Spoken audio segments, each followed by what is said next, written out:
Well, we are back after almost a break of a month, and fittingly it was pouring rain as I travelled into the Strual Arts, truly not looking forward to spending the next 3 days incarcerated at the PI. It had all the feeling of returning to school after a wonderful summer.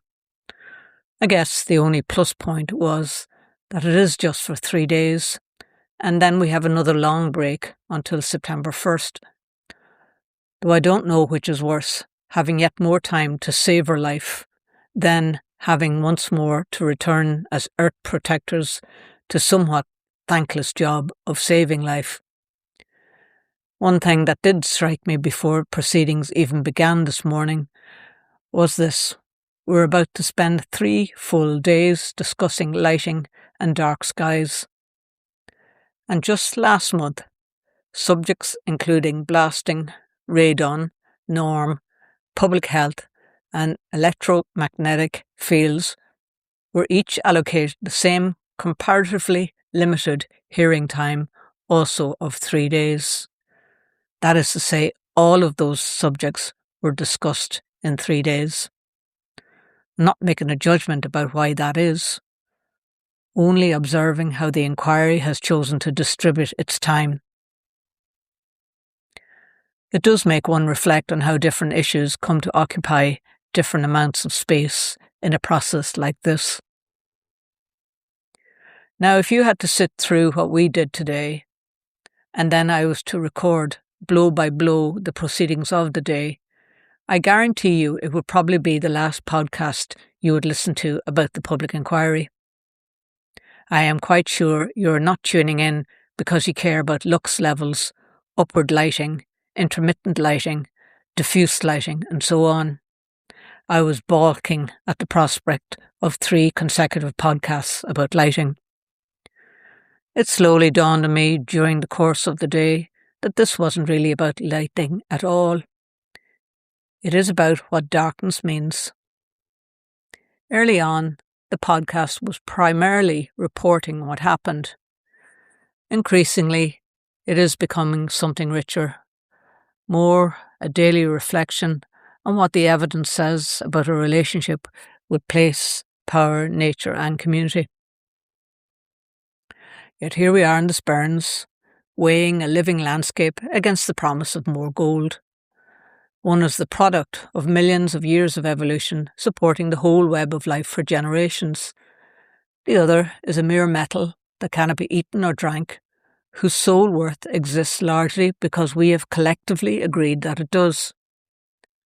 My question is, what should we value most at this moment in history? Especially at this time when nature, the environment, and the future of us all hang by the slimmest thread, when wildfires roar to our doors, people flee from climate catastrophe, crops, water and energy supplies begin to fail across the world. Have we completely lost the run of ourselves? What is truly valuable? For such an intelligent species, we do some dumb stuff. To get back to the topic in hand, darkness isn't simply the absence of light. It has a value all of its own. In fact, some writers have even coined a new word for what we're losing as our night skies slowly disappear. They call it noctalgia, a sense of longing for the darkness and the stars that our ancestors took for granted. For thousands of years, every human being who ever lived looked up at the same night sky. Those stars guided travellers long before there were roads. They shaped stories and myth and folklore, and they helped mark the seasons and the passing of time. They gave people a sense of where they were in the world, and perhaps where they fitted into it. Today, for many children, the Milky Way is something they've only ever seen in photographs. And perhaps the saddest thing is that we hardly notice what's disappearing because it happens so gradually. And then there's the wildlife. We often talk about protecting habitats, but we don't think about protecting darkness itself. Yet countless species have evolved over millions of years around the natural rhythm of day and night.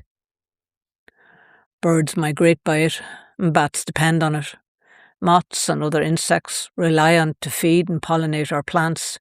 Even the tiniest disruption can ripple through an entire ecosystem. Darkness is not an empty space between one day and the next. It's part of the natural order of things. And when you think about it, the darkness is always there. It's only ever broken by the light of, say, the sun or the stars or the moon. And we're no different. Our own bodies are governed by these same rhythms.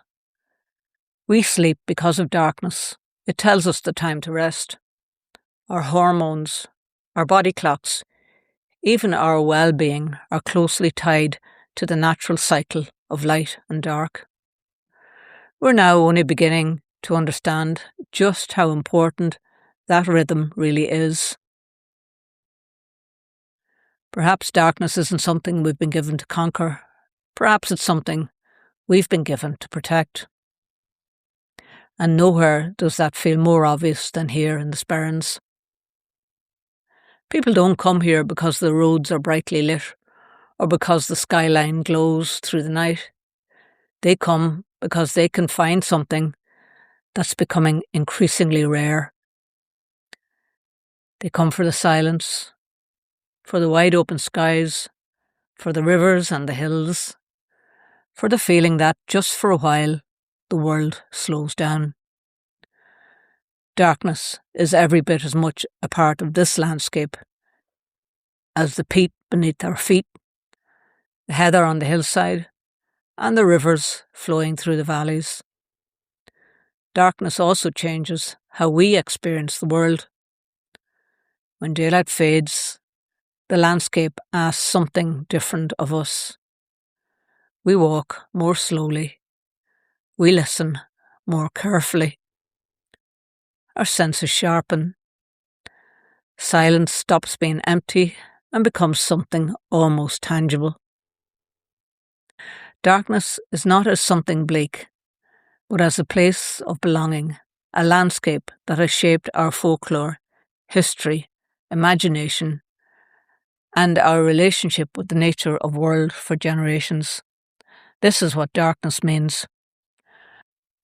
And whatever view you hold about this proposal, I suspect most of us have stood outside on a clear winter night, looked up, and felt something difficult to put into words.